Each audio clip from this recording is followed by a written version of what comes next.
കൈവച്ചുകൊണ്ട് മന്ത്രിച്ചു തരുന്നു. ആ സമയത്ത് മഗ്‌രിബ് ബാങ്ക് കൊടുക്കുകയാണ്. ഉസ്താദിന്റെ വീട്ടിന്റെ തൊട്ടടുത്ത് ഒരു പള്ളിയുണ്ട്. ആ പള്ളിയിലേക്ക് കയറണമെങ്കിൽ ധാരാളം സ്റ്റെപ്പുകൾ കയറി പോകേണ്ടതുണ്ട്.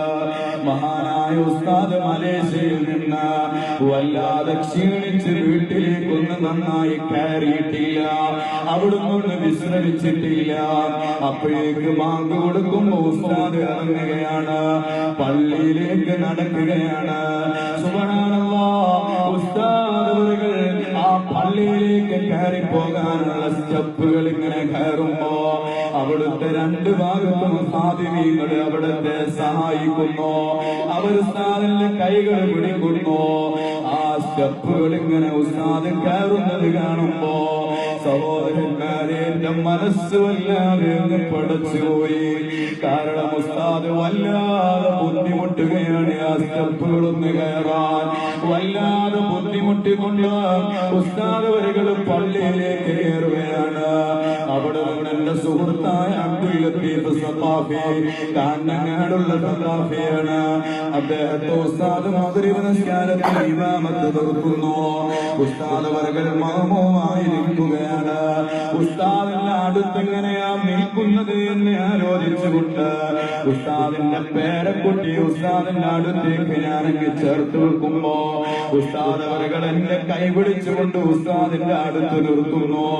സുബ്ഹാനല്ലാഹ്, ഉസ്താദ് വരികൾ നിസ്കരിക്കുമ്പോ അവിടുന്ന് റുകൂഇൽ പോകുന്നത് കാണുമ്പോ, അവിടുന്ന് സുജൂദ് ചെയ്യാൻ പ്രയാസപ്പെടുന്നത് കാണുമ്പോ, സുജൂദിൽ നിന്ന് അവിടുന്ന് എഴുന്നേൽക്കാൻ വല്ലാതെ പ്രയാസപ്പെടുന്നത് കാണുമ്പോ എന്റെ ഖൽബ് വല്ലാതെ പടച്ചുപോയി. സഹോദരന്മാരെ, ഉസ്താദ് വരികൾ നിസ്കാരത്തിൽ നിന്ന് സലാം വീട്ടിയപ്പോ അല്പം താഴേക്ക് ഇറങ്ങിയിരുന്നു കൊണ്ട് ഞാൻ ആ ഉസ്താദിനെ തന്നെ നോക്കിയിരുന്നു പോയി. എന്റെ കണ്ണിൽ നിന്നെ അറിയാതെ കണ്ണുനീര് വന്നുപോയി. കാരണം ഉസ്താദിനെ പ്രായം വല്ലാതെ തളർത്തുന്നു. പക്ഷേ ഉസ്താദ് വിശ്രമിക്കുന്നില്ല. സാധാരണ എന്റെയും നിങ്ങളുടെയും ഒപ്പയെ പോലെയാണോ മോനെ കമറുല്ലുലമ ഉസ്താദുള്ളത്? അവിടുന്ന് ക്ഷീണിച്ചു പോയാൽ 10,000 എത്തിയ മക്കളല്ലേ മോനെ അനാഥമാകുന്നത്? അവിടുന്ന് ക്ഷീണിച്ചാൽ എത്ര മുത്തല്ലിമീങ്ങളാണ് നാഥമില്ലാതെയായി പോകുന്നത്, എത്ര സനാതന അനാഥകളായി പോകുന്നത്, എത്ര ആളുകളാണ് വല്ലാതെ ബേജാറിൽ ജീവിക്കേണ്ടി വരുന്നത്. ഉസ്താദൊന്ന് തളർന്നു പോയാൽ അതേ വല്ലാത്ത തളർച്ച വന്നു പോകുന്നു. അല്ലാഹുവേ, ഉസ്താദിനെ ദീർഘായുസ് നൽകണേ റഹ്മാനേ, അവിടുത്തേക്ക് ആഫിയത്ത് നൽകണേ റഹ്മാനേ, അവിടുത്തേക്ക് ആഫിയത്ത് നൽകണേ റഹ്മാനേ.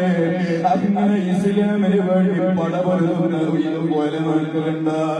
ആ ഉലമാക്കളെ തെരുവോരങ്ങളിൽ വെച്ച് കശാപ്പ് ചെയ്യുന്ന ചില ആളുകളുണ്ട്. മോനെ, എന്തിനാ കമറുലുലമയെ കരിമാരിത്തേക്കുന്നത്? എന്തിനാ മോനെ താജുൽ ഉലമ തങ്ങളെ പറ്റി ഗീബത്ത് പറഞ്ഞു നടക്കുന്നത്? കമറുലുലമ നിർമ്മിച്ച പള്ളികളുടെ എണ്ണം നിനക്ക് അറിയുമോ? 2000-ലോ അതിലധികമോ പള്ളികൾ ഉസ്താദിലേക്ക് നിർമ്മിച്ചു പോയി. ഓരോ ബാങ്ക് കൊടുക്കുമ്പോഴോ ഉസ്താദ് നിർമ്മിച്ച പള്ളികളിൽ വെച്ച് 10,000 ആളുകൾ സുജൂദ് ചെയ്യുമ്പോ കാണ്ടവരും ഉസ്താദിന്റെ അക്കൗണ്ടിലേക്ക് എത്ര പ്രതിഫലമാണോനെ വരുന്നത്? കുറ്റം പറയുന്ന നീ ഒരു പള്ളി നിർമ്മിച്ചിട്ടുണ്ടോ? ഓട്ടെ, ഒരാൾക്ക് സുജൂദ് ചെയ്യാനുള്ള അവസരം നീ ഉണ്ടാക്കി കൊടുത്തോ? ഒരു മുതല്ലിമനെ നീ പോറ്റിയോ? ഒരു യതീമിനെങ്കിലും അവന് വേണ്ട ഭക്ഷണവും പാർപ്പിടവും വിദ്യാഭ്യാസവും നീ നൽകിയോ? ഒന്നും നൽകാതെ കമറുലുലമയെ പോലെയുള്ള പ്രഗത്ഭരായ പണ്ഡിതന്മാരെ ഖൽബ് നിറച്ചും അസൂയയായി കൊണ്ട് കൈമാറി നിൽക്കുമ്പോ മോനെ നീ ഒന്ന് ഓർക്കേണ്ടതുണ്ട്.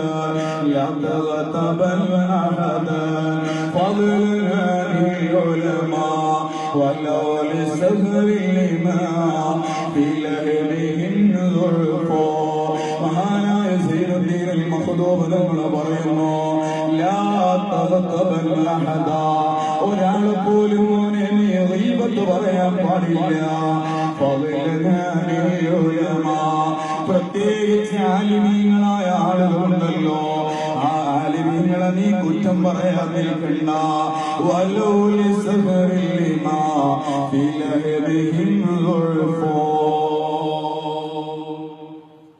ആലിമീങ്ങളെ കുറ്റം പറയുന്നത് അത് മറന്നുകൊണ്ടാണെങ്കിലും ശരി വല്ലാത്ത പാതകമാണ്.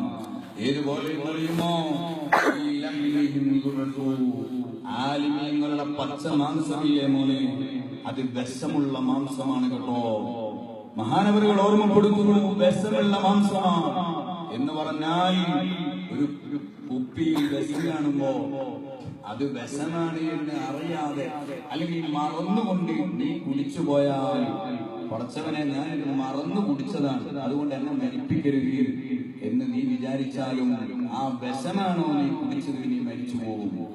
ഇതേപോലെ ആലിമീങ്ങളെ കുറ്റം പറയുമ്പോ മോനെ അത് വിഷമുള്ള മാംസമാണ്, അറിയാതെ ചെയ്തു പോയാലും വലിയ പാതകമാണ് എന്ന് മഹാന്മാരായ പണ്ഡിതന്മാർ ഓർമ്മപ്പെടുത്തുകയാണ്.